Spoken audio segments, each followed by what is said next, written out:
ముందుగా అందరికీ నమస్కారం. శ్రావణ మాసంలో రెండవ శుక్రవారం కదండి.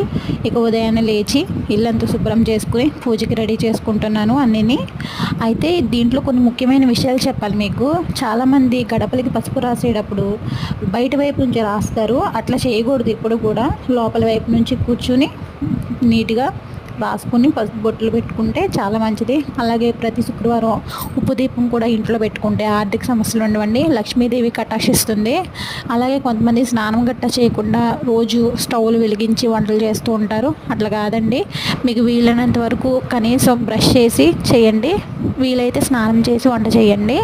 అలాగే ప్రతి శుక్రవారం స్టవ్కి కూడా పసుపు కుంకుమ పెట్టి దూపం చూపించి వంట చేసుకుంటే ఎప్పుడు కూడా తినడానికి మనకి ఎటువంటి లోటు ఉండకుండా బాగుంటుంది.